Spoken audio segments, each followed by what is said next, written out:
அற்புதமான வாய்ப்பு கிடைச்ச அனைவருக்கும் நம்ம எல்லாமே பாக்கியசாலி தான். ரைட்டுங்களா? அவங்க சொன்ன மாதிரி யாரோட கால் இங்கே படணுமோ அவங்களுக்கு தான் படும். எல்லாருக்கும் வாய்ப்பு அமையாது. பணம் இருக்கலாம், நேரம் இருக்கலாம், உடலில் வலிமை இருக்கலாம், நல்ல ஆரோக்கியம் இருக்கலாம். யாருக்கெல்லாம் இங்கே ஏஜ் வச்சுருக்கோ அவங்க தான் இங்கே வர முடியும். இது ஏதோ வார்த்தையாக சொல்லுங்க, அனுபவத்துலேருந்து சொல்கிறேன். ரைட்டுங்களா? அவனின்றி ஒரு அணுவும் அசையாது. இதுதான் உண்மையான விஷயம்.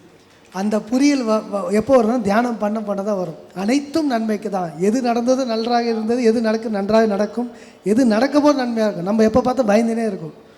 ஸோ இதுக்கெல்லாம் விடிவு காலம் இந்த தியானம். இந்த தியானத்தை பிடிச்சாவே எல்லாமே தெளிவாக வரும். ஸோ அதனால் எல்லாம் நம்ம தியான ஃபேமிலி எல்லாம் ஒன்றா சேர்ந்துருக்கோம். இதே மாதிரி நிறைய இடத்துல நிறைய நிகழ்ச்சி நடக்கணும். அந்த மாதிரி 2033க்குள்ளே தமிழ்நாடு ஃபுல்லாக எல்லாம் வரணும் தான் எல்லாரோட எண்ணம். உங்களால் முடிஞ்ச உதவிகளை செய்து உங்கள் ஏரியாவில் 4 பேர் தியானத்தை சொல்லிக் கொடுக்கறதுக்கு உங்களால் என்ன முடியுமோ அதை செய்யுங்கன்னு தான் நான் சொல்ல வருவேன். உங்கள் வீடு மேலே ஒரு இடம் இருந்தால் ஒரு சின்னதாக ஒரு பிரமிட் பண்ணுங்க. பிரமிட் கட்ட முடியல கூட இடத்த கொடுத்து தியானத்தை சொல்லிக் கொடுத்ததுக்கு ரெகுலராக பண்ணுங்க. ஒரு சின்ன பிரமிடாவது வாங்கி வீட்டில் வைங்க. இப்போ அது அற்புதங்கள் செய்யும்.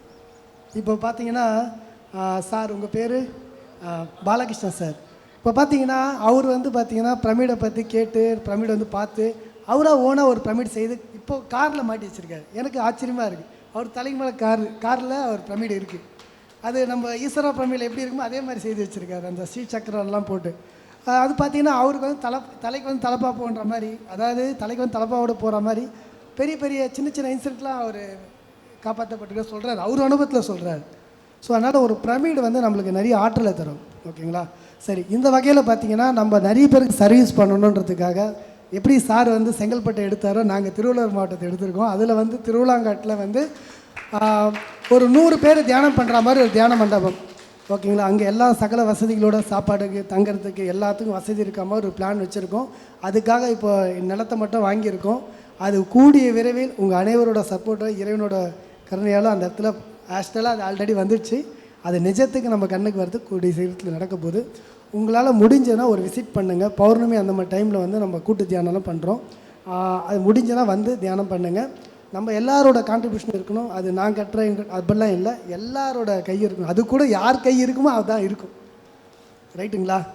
அது எல்லாருக்கும் வாய்ப்பு இருக்குன்னு நம்புகிறேன். நம்ம கூடிய விரைவில் அந்த பிரமிடில் தியானத்தை ஆரம்பித்து எல்லாருக்கும் சேவை பண்ணணும். அந்த சைடு அரக்கோணம், அந்த சைடு திருவள்ளூர், அந்த சைடு ஃபுல்லாகவே திருத்தணி வரைக்கும் கவர் பண்ணுன்றது நம்மளுடைய எண்ணம். அந்த மாதிரி உங்களதுலேயும் இப்போ எனக்கும் யாருமே தெரியாது. இந்த அமைப்பில் வந்த பிறகு தான் எல்லோரும் கனெக்ட் ஆனாங்க. ஸோ அந்த மாதிரி உங்களால் முடிஞ்ச சின்ன விஷயத்துலேருந்து ஆரம்பிங்க. ரொம்ப பெருசாக உடனே போகணும் அவசியம் இல்லை. வாய்ப்பு இருந்தால் செய்யுங்க. இல்லைன்னா உங்கள் வீடு மேலே எவ்வளோ காலியான இடம் இருக்கும். எதுக்கோ இது பண்ணுவோம். அதுக்கு பதிலாக ஒரு சின்ன ஒரு பிரமிடு கட்டியோ இல்லைன்னா ஒரு இடத்த ஒதுக்கியோ 4 பேர் தியானத்தை சொல்லிக் கொடுங்க. தயங்கவே தயங்காதீங்க. உங்களுக்கு தெரிஞ்ச விஷயத்த மட்டும் சொல்லுங்கள். அனுபவ ரீதியாக சொல்லுங்கள்.